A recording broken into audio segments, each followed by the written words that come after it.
Happy Monday, everyone. Welcome to the Plug Talk Sports live show. This is episode 81. My name is Danny Torres, alongside with Giancarlo Moreira. You guys call him Jonka Don't Stop. How's everyone doing? Jonka, how you doing? How's your week opening? Pretty the good week so so far? Pretty good. Easy peasy.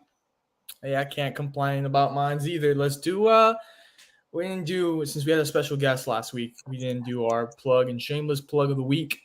You want to start with bad news or good news?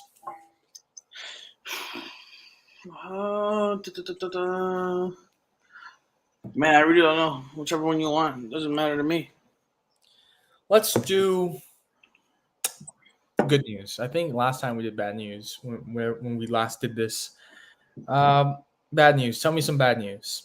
Bad news, well, the more I hate Nick Saban, he just took our defensive coordinator, Kevin Steele.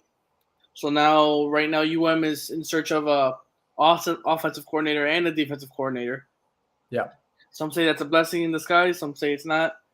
But now we don't have two coordinators. Now we're back in the hunt. Maybe we have some prospects. Maybe we don't. We don't know yet. But it's still a bad situation for us because we don't have any momentum yet on either side. Actually, I was reading an article right before I got in here that said Miami wins because of their coordinators being gone, that Mario Cristobal and the program actually win from that actually happening. Do you agree with that? I mean, a lot of people, I can agree to some extent because he is a good coach, but at the same time, it is the same coach that got torched by Middle Tennessee this year, and then lost, and they got obliterated by Florida State and by Clemson, the teams that we were supposed to be competing with, and so you could argue yes and you could argue no, but at the same time, hopefully he does good in Alabama. Not really, but hopefully maybe we can promote somebody that's already on the defensive staff, maybe to bring him in, Yeah, or upgrade or bring somebody in from another school. So for me, it's gonna have to be Real Madrid right now are struggling mightily. They got some pretty banged up injuries. Let's see if I can remember all of them. I know Karim Benzema is injured. Eder Militao is injured. Lucas Vasquez is injured. Our goalie Thibaut Courtois is injured. It's a rough time to be injured, especially for Madrid, because they got a lot of competitions they're still in. I mean, they're now down 8 points behind Barcelona La Liga. I mean, I wouldn't say it's over, but it's going to be tough to overcome 8 points. So, yeah, you can mathematically say they're still in the run for La Liga. Then we have UEFA Champions League. They're still in that. They're in the semifinals of the Copa del Rey, which they play Barcelona in the semifinals. And now this Wednesday, they start in the FIFA Club World Cup. And all those players I mentioned did not travel with the team to Morocco for that tournament. So they're kind of in shambles right now. They lost this past Sunday 1-0 to Mallorca. They had a chance to tie it. Asensio missed a penalty. It's pretty rough right now in Madrid, and they decided not to sign anybody in the January transfer window. I personally would have signed somebody, especially with all these injuries mounting up. Manchester City let go of Joao Cancelo. He was offered to Madrid. Madrid said, no, we don't need him, and he went to Bayern Munich. So it's been a tough time for Madrid right now at the moment. So that would be my bad news. We will do that slump. Yeah. Good news. Tell us some good news. Well, I got two things. One just happened right now. The Miami Hurricanes dominate Duke at home. I think the score was, let me just tell you right now, ended up being 81-59. So complete blowout. And also, I've been watching. If you guys don't keep up with the show, Blue Lock. Yeah. got Daniel onto it. It's Yep. been great. It's been good ever since. It's heating up even more now. So I recommend if you guys like soccer, you like to watch a good show. It's really good. Watch it. But as of right now, go Canes for basketball right now, and Gulag is amazing. For me, I'm gonna have to say I've gotten back into the habit, and this serves as my good news, I guess. But I've gotten back into the habit of watching my shows. Uh, there was a good period of time, I believe, in the last couple months where I'm a big TV and movie guy, and for a period of time, the last couple months, I just stopped. I mean, obviously, I have a lot going on in life, but I just stopped because usually, like, I would watch it at night, but I was still a college student, so like, but now it's different, and now just at night, I'm like, I want to go to sleep. I'm tired. But I've gotten back into the habit of finding time whenever I have downtime to watch my shows. So um, I started watching one called Fauda on Netflix. It's pretty good. I think you and I actually saw the preview. I think Janka when you were here That the other was day. is that Um, the F1? no, no, no. Fauda was about the Israelis and the Muslims fighting against each other. Pretty interesting. And then the other one I started watching was the one we actually saw. I gave it a try. First episode was pretty good. New Amsterdam. The guy works in the hospital. Oh, Pretty good. I'm not gonna lie. First episode was pretty good. So I'm happy. I'm back into relaxing my mind and resting by uh, looking at my shows, and obviously Disney Plus. I got to finish the Star Wars series Andor. I've taken forever on that one because that one's been a little bit slow, but it's starting to pick up. So I've really been enjoying getting back into shows and movies. So yeah, shameless plug and plug of the week are done. Let's get into our first topic of the night. And I know I'm going to give you the floor for the beginning of this one because this is your guy, but I'll say the title. If you guys didn't see, I think most of us saw, but last week Tom Brady has called it quits for good this time. He is hopefully. officially retired. He has taken a contract with Fox Sports to be an analyst with Fox Sports in the commentary booth next season. He'll be making a lot of money more than he did as a player. But it's official. Tom Brady has retired, and the era of Brady is done. 7 Super Bowl titles. Not the way he probably would have liked to go out with the Buccaneers, but it's official. Brady is done. Janka, you have the floor. you know, after as a Patriots fan, this is a gut wrencher. Like you'd hope to him come back one more season, and maybe as a 1 day contract and then finish as a Patriot. Maybe that's still in the works. Who knows? Maybe Robert Kraft will do something. But for Tom Brady, you gotta. I think you're the GOAT officially. I think you're the greatest football player of all time, not just as a position, but as a football player. I don't see anybody better than you.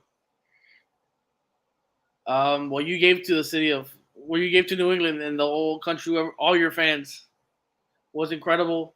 Over 20 years of excellence. Even though some years were up, some years were down, some drama, some years on there, a bunch of critics, a lot of haters, Yeah.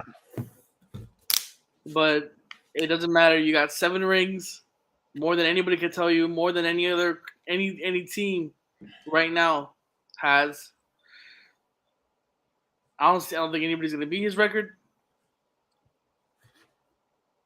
I hope many quarterbacks now, I should take some notes on how Tom Brady did it, so that maybe one day we can see if anybody can try to compete for the GOAT status. Yeah. But as of right now, I don't see it happening. Uh, man, I'm gonna have to just bring up the. It was against Atlanta, where it was a great day. You, my brother, our friend Tyler, all of you were hating on me when the Patriots were down 28-3.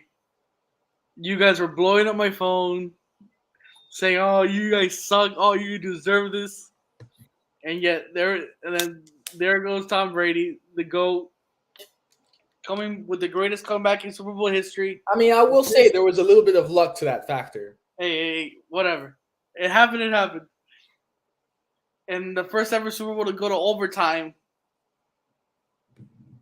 Hey, it was a great experience for me. I blame Bill Belichick. We could have beaten the Eagles on that one, but you can't win them all. I think it was a 7-3 record in the Super Bowl. Incredible. Still a positive record. Still a positive record. Yeah. No team has a winning record against Tom Brady. The only team that's come close is the Dolphins, and it's 12-24. So they're not even positive. So that's incredible. That's nuts to me. And then I guess every third of his career is a Hall of Fame career. If you just split it up into 3 parts, they're all Hall of Fame careers. If you just split it, young Brady, prime Brady, and then old Brady, they're all different people with the same guy. It's crazy. But yeah, that's all I gotta say. Hopefully, I see you at the restaurant. All right. Here's my take. 1, he should have been done. He should have retired last year when he retired. And because, look, Tom Brady is the GOAT in football. There's no doubt about it. He is. But I think because of his greed of wanting more, yes, he could still play, but you got to know when to give it up. And I think his greed of wanting more cost him a marriage. Granted, I don't know inside the house, obviously, but from reports, I mean, she was tired of him not, stepping down and retiring. I mean, at a point, bro, like, you got kids, spend time. You've got 7 Super Bowls already. There's nothing else more for you to accomplish. There's nothing. You've done it all.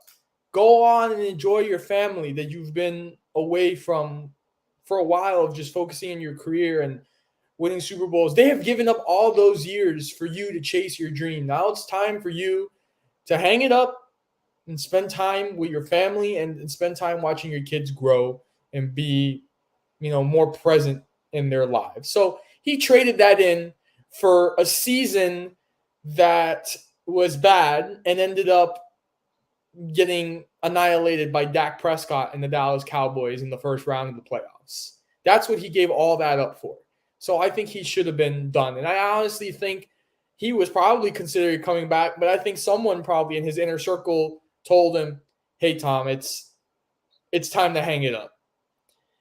And I'm glad he made that decision, but I feel like it came at the wrong time. I think he should have been done last year, and he could have avoided a lot of other stuff. He could have avoided a lot of temper tantrums and broken iPads and a lot of the anger that we saw from Tom Brady, I think, in the last year. We could have avoided all that. But yes, he is the GOAT of football. It's going to be interesting to see how he does in the broadcast. Obviously, being a commentator myself, it's going to be interesting to see how he does in the broadcast booth. What type of, is he going to be a Tony Romo type guy, or is it not really going to work out for him? I'm excited to see how it goes for him. And also, I want to address this. This was a poll that was taken last week, and we want to talk about it. Who had, and it's a hard question. You know where I'm going. We've talked about this already, personally, between you and I. Who had the better sporting career, Tom Brady or Michael Jordan? Now, a lot of people, a lot of millennials, should I say, and Gen Zers are saying Tom Brady. But that's also because a lot of millennials and Gen Zers most likely haven't seen Michael Jordan play unless you're sports historians like myself and you go to YouTube and you watch highlights of all the things he's done and accomplished. I was just flabbergasted at all these results coming in for Tom Brady. I personally say Michael Jordan. And here's my reasoning. I'm going to go with Jordan just because the man won 3 straight championships, retired, played baseball for a couple years, came back and won 3 straight championships and never lost the finals. Obviously, you said Brady's record in the Super Bowl. He took a couple losses. And then you just look at, when you're looking at careers, you look at global impact. Michael Jordan has a global impact way far beyond reaching around the world than Tom Brady does.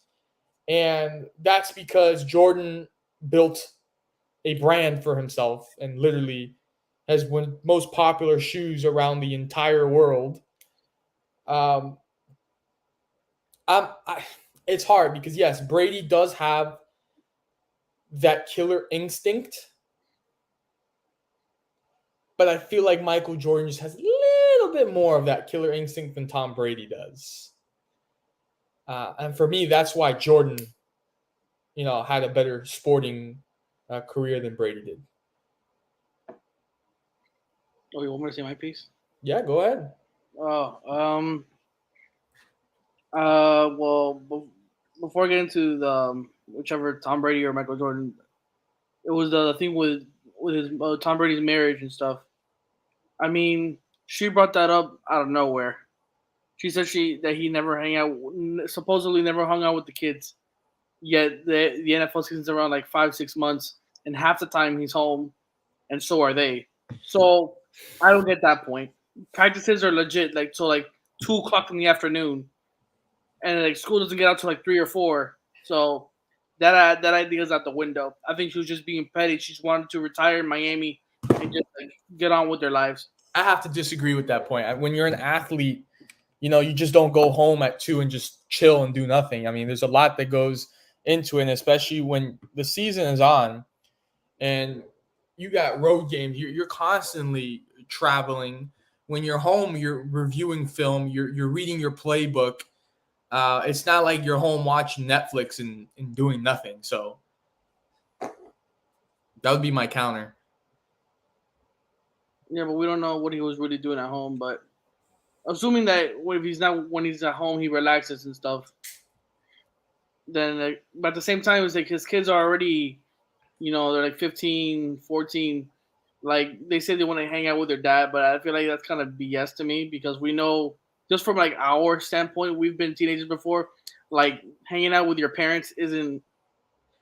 I get that, but at the same time, like I think she's using she's just trying to get everybody's emotions. Oh, he's never home and this and that. Like, okay, but you've been married for 12 years, and those kids haven't been 12 for 12 years. So let's be honest here, they've been little kids. You can't say he's never been there. And obviously, you have like 6-7 months when he's free in his off season. So I don't want to be honest, like I can see both sides, but I don't want to deal with that's their problem, not mine. Yeah. But as for the MJ and Tom Brady, it's really hard for me. It's a hard discussion because I love them both. I love Michael Jordan. I think he's the number one over LeBron, over everybody. I don't really care what anybody tells me. But it's just so hard because basketball is way more international than American football. Yeah. And so it's really difficult to use to say it's like he made a more worldwide brand. I mean, you could through endorsements and building a brand. He could. I mean, yeah, Tom Brady has TB12. I mean, he has the brand in China, but it's not as big as if American football was as big as basketball. I think it would be kind of tough. Not as big as Jordan. Obviously, not as big as Jordan, but like it just depends how you market your brand and if it blows up. Because like you go around the world and like people know who Tiger Woods is if you go around the world. Yeah, but golf is a internationally known sport though. It is an international sport. American football is only in America, in North America, not including Canada. But Yeah, Canada has a Canadian Football League. so it's kind of like he's like kind of like mission to. It's a big country, but in a very small pond. Like it's a little. Yeah. The NFL it's a small company, but it's a small sport. But it's not as known worldwide. But Like you also have to take in the fact that behind the World Cup, the Super Bowl, and this is behind the World Cup, the Super Bowl is the most watched sporting event. So that means that a lot of people around the world have probably seen Tom Brady play in the Super Bowl. yes, but it's one event out of it's the biggest event in America for the year. Now, does that count for what about all the other games that he's played during the regular season? It's like nobody really cares, and I don't even think people don't really care if Tom Brady's playing or not in the Super Bowl because it's the Super Bowl. No matter what, people are gonna watch it. So I don't really think that counts. Like, No, but I mean, for international people, you'll start to figure out who Tom Brady is because it's yeah. the second most watched event in the world behind the World Cup. I know because he's constantly there. Because he was he's been there 10 times out of his I forgot how many seasons he played, but there's people that will start following that. I think they figured out who Tom Brady was because the New England Patriots and that one year with the Bucks that they made the finals. It was consistently the Patriots every other year or every other year. It was just AFC conference final and then Super Bowl. It was consistent. Yeah. Like it was a creative dynasty. But man, it's just really hard because like I said in the beginning with how Tom Brady's career could be split into three different stages, and yet if it was a different, let's say like if I time traveled and I took rookie Brady, prime Brady, and then old Brady, and you just graded them separately, they're all individually in the Hall of Fame, not as one. And so I just find that crazy to me. Like I don't know what other person you could say that could do that. Would you also say, let's even go back to college? In Michigan. No one really talked about Brady in college. It was the last pick in the 6th round, I think. But Jordan was well known at North Carolina. Oh yeah, North Carolina is a big college town. Not even like around the country, around the nation in college hoops. Everyone was like, know who Michael Jordan is in North Carolina. Of course. So it's a hard topic, man. It really is. You can go back and forth. It doesn't it depends if you like football more, you're gonna say Tom Brady. If you like basketball more, you're like football. But if you like them both, then it's tough. So here we go. This Sunday is the big game, the Super Bowl. Kansas City Chiefs representing the AFC and the Philadelphia Eagles representing the NFC. I want to hear from you first. Who do you have winning this thing? I have the Philadelphia Eagles winning the Super Bowl because there's no way I'm going to defend the cheating Chiefs from getting away with that. What just happened a week and a half ago over there in Kansas City with these refs blowing more whistles than a cheerleader in an adult film. Listen, blow whistle here, blow whistle there. All of a sudden, these random calls being like, oh yeah, I don't know, restart that play. When the punting team was already about to kick the ball. Make it make sense. Kansas City did not deserve to win that game. I don't care what anybody tells me. It was probably the most blatant cheating I've ever seen in my entire life. For that reason only, I want the Eagles to win. That's the only reason because I don't really care who would win. Okay. But from what I saw in that game with the Bengals and the Chiefs, I gotta go for the Eagles. I'll give you my reason. As a Dallas Cowboy fan, I don't want the Eagles to win. Now, I got to throw this in there. Brandon Ayuk from the San Francisco 49ers says that he believes that Kansas City will expose Philadelphia's defense. And That's tough. listen, it's hard. I have two theories here. If Patrick Mahomes and Travis Kelce enter this game still banged up, I can see this leaning towards the Philadelphia Eagles. But if they're healthy and they're ready to go, they're good to go, which they are. But if they got no pain, nothing, they're good to go, completely healthy, the Chiefs will put up a good fight. I think the AFC is a lot stronger than the NFC. And I also think the Philadelphia Eagles didn't play a hard of a schedule as the Chiefs did. Again, I think the NFC is not as strong as the AFC. So here's my theory.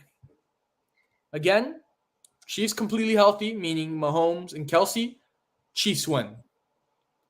If they're still injured, Eagles. But my personal choice, I have to root for the Kansas City Chiefs just because of my loyalty to the Dallas Cowboys.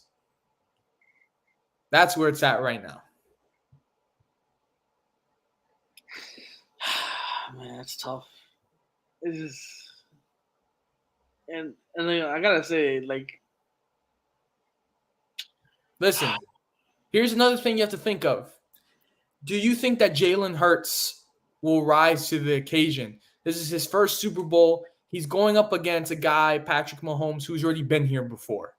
He has the experience of winning and losing in the Super Bowl. I don't think that would be a problem because, not to be that, but Patrick Mahomes and Jalen Hurts aren't really going up against each other. So, but who do I think whose offensive line do I trust more? Patrick Mahomes or Jalen Hurts? I gotta lean more to the Eagles side on that one. But listen, it's not about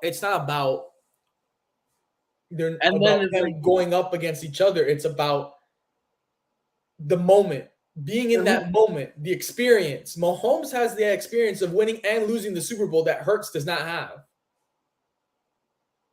I guess, but but it always the time has to come at some point for the guy. Like if you make the Super Bowl, it's the time. But let me just say something. The last time we saw Patrick Mahomes in the Super Bowl was 2 years after he had won it. I think. No, wait. Was it the year after? No, I think it was back to back. Okay, yeah, back to back. They beat the 49ers, and then the next year they lost to the Bucs. Patrick Mahomes looked like a nobody against Tampa Bay. And now this Eagles team is good defensively. They have a really good O-line, but this time Jalen Hurts he's been improving his throwing capability and he could run it now. Yeah, but is that Eagles defense as good as that Buccaneers defense was in that Super Bowl? I don't think so. No, I'm not saying that they're that. I'm just saying but we saw what happened to Patrick Mahomes is like even let's say it's not as strong. Can he rise up to the occasion this time? Because we saw it was a close game between who do you think his defense is better, the Eagles or the Bengals, or they even this year? Yeah, this year, Eagles defense better or Bengals defense, or they even. I have to go because if you talk about regular season, Cincinnati started off rough. From what we've seen all year. Eagles or Bengals on defense? Or are they neck and neck? Like It's neck and neck because statistically wise, the Eagles. But again, the Eagles haven't played a hard of a schedule like Cincinnati has. okay, so just forget about Cincinnati at this point. But if you say they're neck and neck in defense, and Kansas City and Cincinnati was able to hold Cincinnati was able to hold Kansas City to a field goal, a last minute field goal whatever. Forget Yeah. about the refs. Forget about the refs. I'm not gonna bring it up, but whatever. They ended up winning by a field goal. Who do you think this offense is more potent at the moment? Kansas City's or Eagles? Because I think the offensive line goes to the Eagles, and I think right now the way the Eagles are playing, they're playing better offensively. It's the thing, man. I mean, if you get Pacheco going, it's tough, and you got Mahomes back there. Listen, Mahomes, people have doubted Mahomes all year this year. All year he's been doubted. People say, "Oh, he's not good enough," or Joe Burrow's way better than him, and that man is rising to the occasion. He's proving those people wrong, and I think he has a bone to pick. And he's like, I'm gonna show you that I'm still Patrick Mahomes. I still think Joe Burrow's better, but he's extra motivated. I don't know, man. It's tough. I think it all comes down to whose offensive line wins. Yeah. Because if Philly can get to Patrick Mahomes and hurt him, because now we're still dealing with his ankle. If you could just pressure him, we see what happened. The same thing when bringing up the Tampa Bay thing. If you could just pressure him, he starts to run, and then he starts to have to do all these scrambles, and he tries to throw the ball on the run, and so it's like it gets in his head. He starts to see ghosts. He doesn't look the same. But the thing is with Jalen though, yeah, you can pressure him, but the thing is that the dude is a cockroach. The dude, he's a little squirming. He'll run around 360, he'll run it, and he's quick.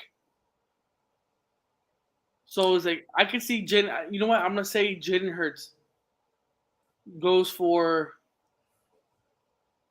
30+ rushing yards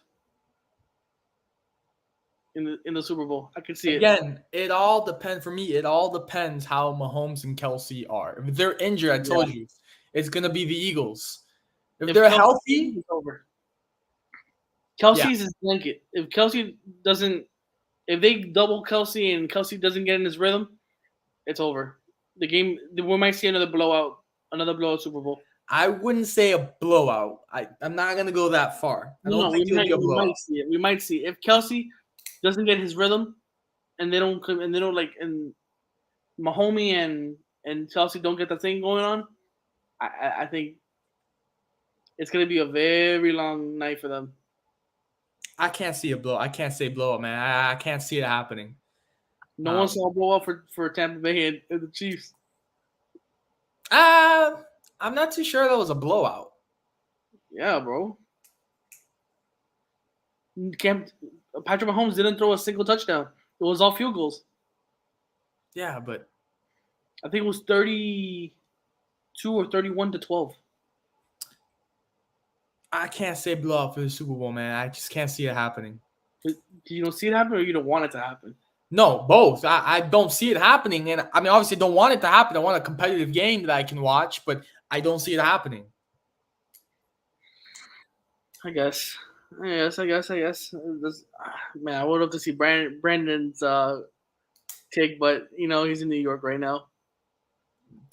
Let's speaking of Brandon, he's a basketball guy. We're gonna move on to the NBA All-Star selections. Obviously, LeBron James is a captain, and so is Giannis Antetokounmpo. Now let's look at the starters. Eastern Conference of players that were selected. Obviously, Coach Joe Mazzulla from the Boston Celtics and his staff will be coaching. And out of the East, starting will be, of course, Captain Giannis Antetokounmpo from the Milwaukee Bucks. Kyrie Irving, now from Man, they're going to have to change that because Irving, obviously, who is in the East, will not be there anymore. Donovan Mitchell, Cleveland Cavaliers. Kevin Durant, Brooklyn Nets. And Jason Tatum, Boston Celtics. And we go over to the West. Michael Malone and his staff from the Denver Nuggets will be coaching. Obviously, LeBron James, the captain, LA Lakers. Nikola Jokic, the Joker, Denver Nuggets. Steph Curry will not be participating in this All-Star due to an injury. So he will be replaced. Luka Doncic in the Dallas Mavericks. And, of course, this one will not be participating as well. Zion Williamson from the New Orleans Pelicans, also, I believe, with an injury. And then... I think he might be ready. But you think he might be ready? We get into the reserves. For the East, reserves Jaylen Brown for the Boston Celtics. Joel Embiid from the Philadelphia 76ers. DeMar DeRozan from the Chicago Bulls. Julius Randle from the New York Knicks. Drew Holiday from the Milwaukee Bucks. Tyrese Halliburton from the Indiana Pacers. And Bam Adebayo from the Miami Heat. And we go to the West. We got Shai Alexander from OKC. Damian Lillard from the Portland Trail Blazers. Paul George from the Los Angeles Clippers.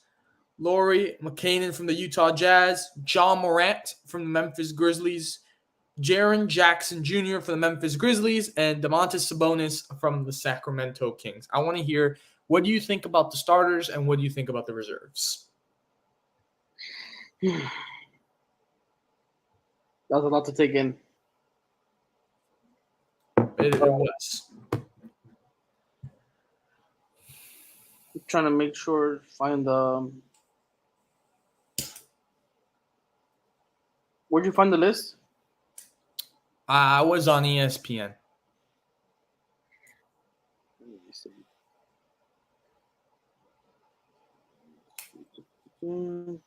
Obviously, there will be a change there with Kyrie. We'll get into that in our next segment, but there will be a change.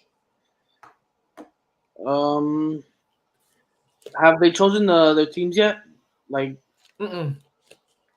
my God. Well, do you know when that's gonna be? I do not know. Like, I would choose it today, no?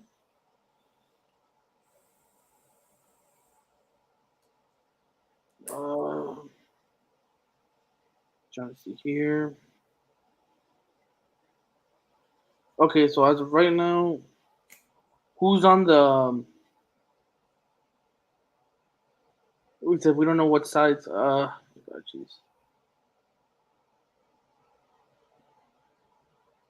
I hate this right now. Well, listen, I'll give you my point. Yeah. Give me your point. I think it's crazy how with the good of a season that John Morant and Bam Adebayo have been having, how are they not starting? That's what baffles my mind. And I tweeted this out last week when they announced the reserves. I was like, how are they not starting? It's because, like, listen, yes, the big household names are always going to get into the starting lineup. But does that mean that they always deserve it? If they play like it. Like, you got, okay, Steph Curry is out. You got Durant, Jokic, Zion. Let me see. Those are starters. But then you got Embiid. Let me see. Man, I don't know, bro. It's really hard because you're competing with like MVP caliber players. It's like obviously it's all based on voting and stuff, but Joel Embiid, Joker, Lauri Markkanen. You got Jason, Sabonis, Julius Randle. Those are reserves, but I don't know.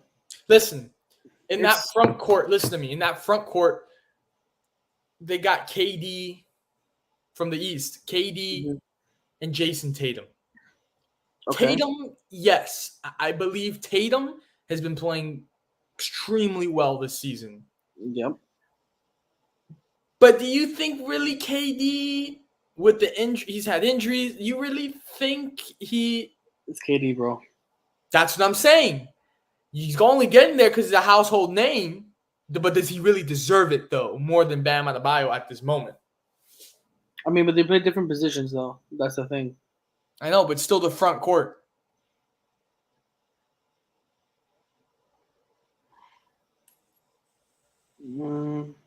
I just my opinion. I definitely think that Bam Adebayo deserved to be starting. I think what they're trying to do is just put the best five and the other best five from each side on the court.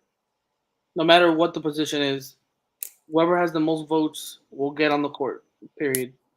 And who votes for these players? Fans vote for these players. I didn't vote, but I would definitely vote for Adebayo. But is it just people hate the Heat for some reason? I definitely think. Okay, and what do you think about John Morant's case? Oh no, John Morant. I don't know what's going on with that one. I mean, I have no idea. I think John Morant deserves at least a spot. Maybe he'll go take Steph Curry's spot. Yeah. I could see that happening, but at the same time, Shai Gilgeous Alexander, he's balling. He's balling. I'm not even joking. Then you got Damian Lillard. He was starter for last year. Uh, yeah, this is tough. It's tough. I'm telling you, man. But I think I still stay with it. I think both of them deserve to be starting. When did they choose the teams? Would they choose the teams? Like what the weekend of, or I don't know. or is it next week? I haven't. I believe it's next week. Maybe I haven't looked into it because it's the 19th is the All Star game, so I'm assuming it's gonna be the Monday of that weekend. Okay, so yeah, but if I would choose, I think it's gonna be Giannis. We're sure with Steph, but Giannis, Luca,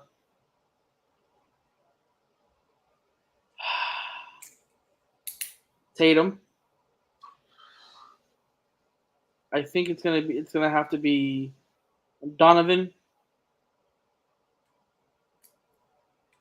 and I don't know who else. Maybe they'll choose John Morant just because he can lead the point, I guess, or have like athletic ability or something like that. But Yeah.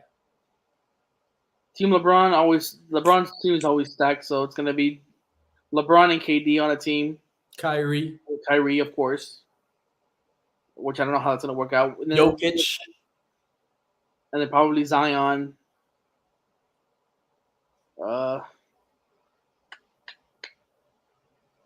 Halliburton. How the hell did Halliburton get in here? I mean, he's good and all, but I don't know if he deserves that one. I'd put Tyler Hero in there for them, but whatever. Adebayo maybe for as a 5 or a 4. Man, but Jaren Jackson too. He's playing really good too. Shy. Joel Embiid too. He's in there. Bro, I'm telling you, it's really hard to say. I can't wait to see who they pick. Okay, but my question is, do you believe that those two guys deserve to be starters? Giannis and LeBron. No. Obviously, they deserve to be starters. John Bam.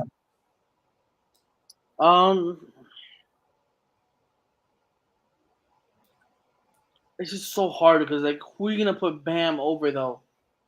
At a 5.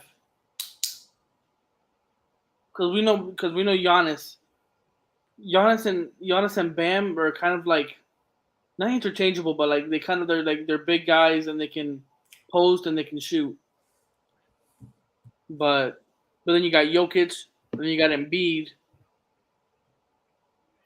and then you got KD, and then Laurie Markkinen. I don't know, bro. It's kind of hard.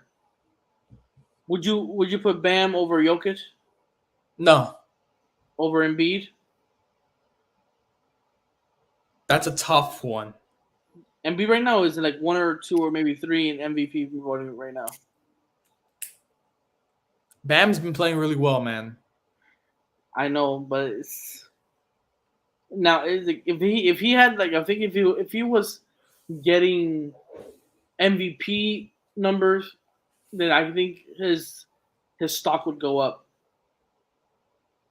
Like if he was averaging like 28, I don't know, 10 rebounds and I don't know, 5 assists or something like that, something crazy, then maybe you can make the argument. But is that Joel Embiid and Jokic right now are like neck and neck for the MVP, and they're averaging like 30 plus a game. It's just out of this world.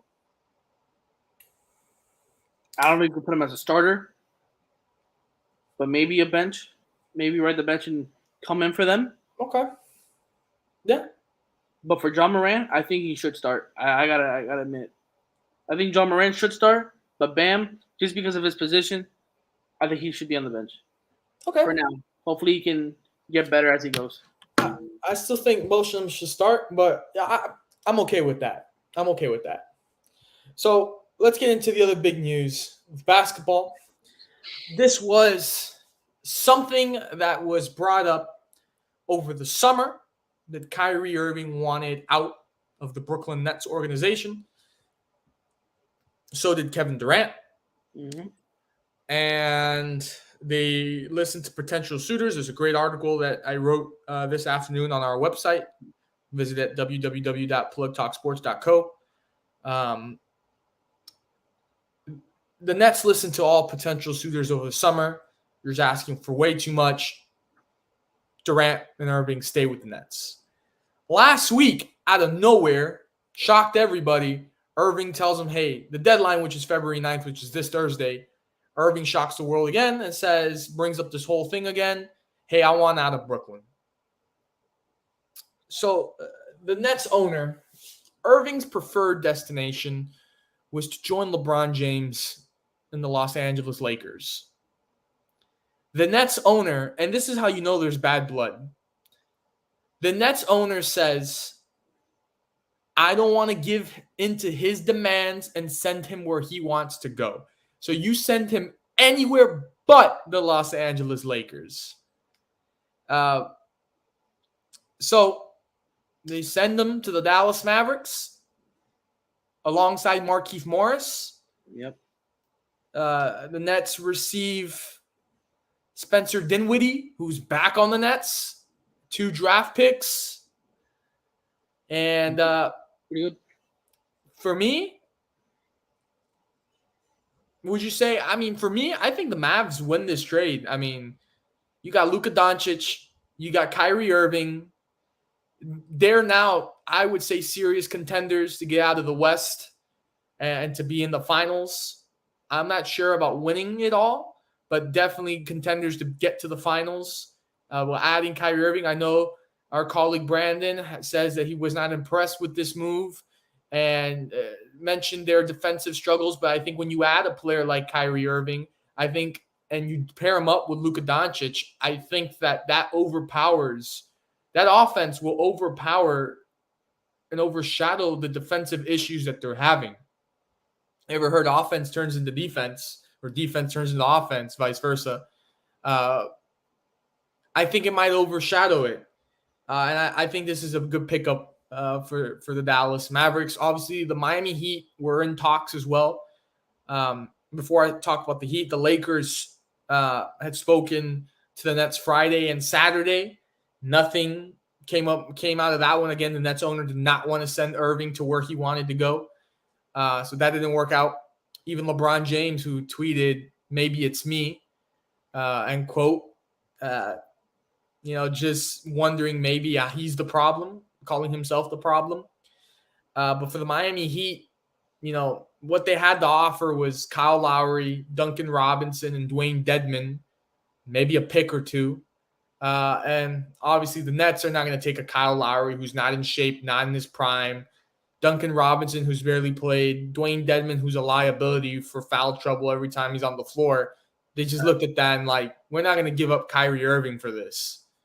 They wanted the Heat to give up Jimmy Butler, Bam Adebayo, and Tyler Hero, which are players that are very important assets to the Miami Heat right now. So the Heat not going to get rid of it, not going to get rid of that. And obviously, there's rumors that Durant might be heading out of Brooklyn.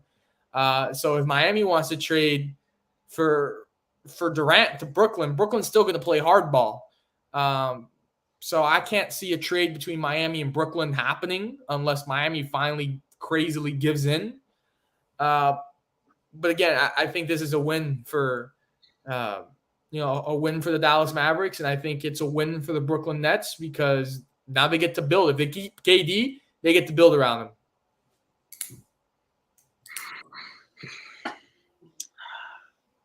Listen,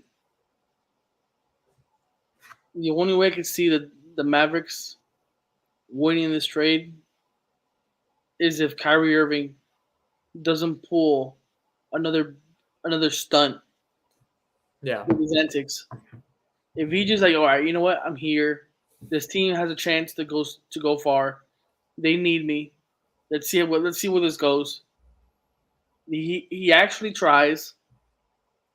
They were legit in the conference finals last year against the Warriors. We know what happened. Yeah. You saw the Warriors' offensive potency. But this year, the Warriors, they're not looking the same. They got rid of a lot of defensive players, so their defense is not as good as last year. They're having trouble playing at away games. They have the worst away record in the NBA right now. So if let's say you guys meet up against each other again, I would take the Mavericks right now, having Steph Curry dealing with another injury right now again. But that's all assuming that Kyrie Irving doesn't start complaining about his situation. Well, he's supposedly ecstatic to be in Dallas, which he arrived there today off of Mark Cuban's private jet. Okay. So if that's the case, then yes, Dallas has won this side. But at the same time, Spencer Dinwiddie and I forgot who else goes to Brooklyn. Yes, there is another piece in there that Dallas traded to. Yes. Okay, yeah, him too. That's another good piece for Kevin Durant. Now, it's not the offensive guru like Kyrie is, but it's something. Yeah. For him. Now, if he wants to leave, I could see it. Don't shoot me for it. But I would see a trade for Duncan Robinson, Dedmon, Kyle Lowry, and maybe 2 or 3 picks for KD. And then I'm not giving up KD for that. But listen though. This would be our team though. It would be KD, Jimmy, Bam, Hero, and then I guess you could put Victor at whatever wherever he wants to put him. That would be a crazy 5. It would, but it would. I'm not disagreeing with you, but I don't think Brooklyn gives KD up just for Duncan, Dedmon, and Lowry. Remember 2 or 3 future picks. Maybe you want to throw Vincent in there or Jovic. You can. I wrote in the article, it all depends where Pat Riley is. If he's in a win now mode, I think that he will do anything to get someone like Kevin Durant or someone to put the Heat in a championship contendership spot. But as of right now, I said it, the offseason, they failed. And as of right now, it looks like they're failing. All they have to offer is Lowry, Robinson, and Dedmon. And if they don't get anything from this trade deadline, I don't see the Heat going to the finals past the second round or winning a championship. I think the reason that Pat Riley should pull the trigger now, and I don't think anybody's thinking about this in my way, that if he doesn't do it now, and let's say KD ends up on the Boston Celtics, that people are rumored that he might. Imagine seasons from now, next season, the season after that. Do you think the Heat would compete with Jason Tatum, Jaylen Brown, and KD? It's going to be tough. And then you got Giannis, and you got Joel Embiid, and you got all the rest of the screwing NBA. Cleveland, who's playing well. Every team has been improving but us.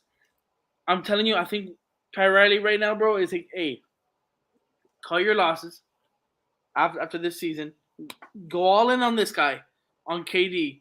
You give him whatever you have to without giving up Bam, Jimmy, or Hero.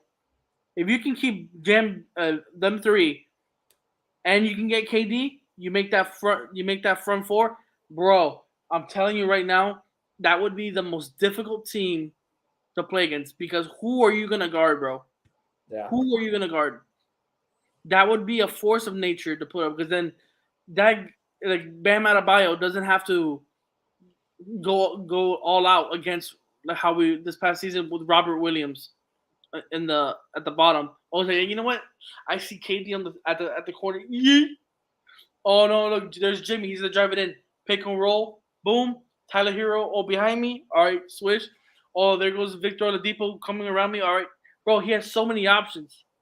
I'm telling you, pull the trigger now. If you need to get rid of Gabe Vincent or Max Strus, one of them, Jovic, that you just picked them up. I haven't watched any games. I haven't seen any news about Jovic lately. I don't understand. For no reason. Jovic, yeah. It's like, okay, bro, just give him up. We know he's supposed to be a project for the future, but I haven't seen him play. I haven't heard any buzz around him, or any 20-point, 25-point game spurts from him. I haven't seen anything about it. So at this point, go offer him 2 picks, Kyle Lowry, Duncan Robinson, maybe, I don't know, Dedmon. And then next season, you've got them 4. You got Victor, and then you can pick up. Haslam is supposed to be leaving. Thank God for him. He's out. You pick up somebody, and I'm telling you, bro. Would you be willing, if it comes down to it, would you be willing to give up Bam Adebayo for Kevin Durant? No. I agree with you. Yeah, I wouldn't. Bam still has so much left in his career. Yeah, I wouldn't. I'm sorry, no. I would, maybe if I make a trade trade for Kyle Lowry with another team, and use those picks or whatever, those trades to Anunoby and Pascal Siakam are still an option as well. You can send Lowry back to Toronto. I would send Max Strus and Lowry, or Max Strus, or Kyle Lowry and Duncan for Anunoby, and then you include that with somebody on the Heat with maybe a pick or 2 for KD. Something. Just don't. Even if you have to involve a 3-team, it has to be a 3-team trade. It has to be someone where they can be like, okay, I can see. Look at this going. They don't have this, but this team has this. So let's go. Let's make this little quick triangle, quadrilateral, pentagon, hexagon, whichever way you need to do it. You do it now, because if Kevin Durant, I'm not, bro. Someone needs to clip this, send it to the Heat, and give it to Pat Riley, and let him see this. Pat Riley, do it now, because I swear on my mother's grave, if Kevin Durant ends up on the Boston Celtics, sell the team. Sell the team. The same thing I do with the Marlins. The same thing I do with the Dolphins. Now, the same thing I do with the Heat. Because you will not be winning a finals anywhere in the near future if Kevin Durant ends up on the Celtics. Vete pa carajo. I agree with you. Go to retirement, hang out with your wife, do what you want to do, sip some coladas, bing, bang, boom. Pero hacer it, ese hombre no, que por Dios que no llega en Boston. Eso es lo que voy a decir yo. I agree with you. And with that, our time is up here tonight. You guys have just watched episode 81 of the Plug Talk Sports live show. We'll be back next Monday, day after the Super Bowl, 82, heading your way. We hope you guys have enjoyed the show. And again, always thank you and appreciate you guys for tuning into our social medias. Hope you guys have a great rest of your week and see you guys next Monday. Support the troops.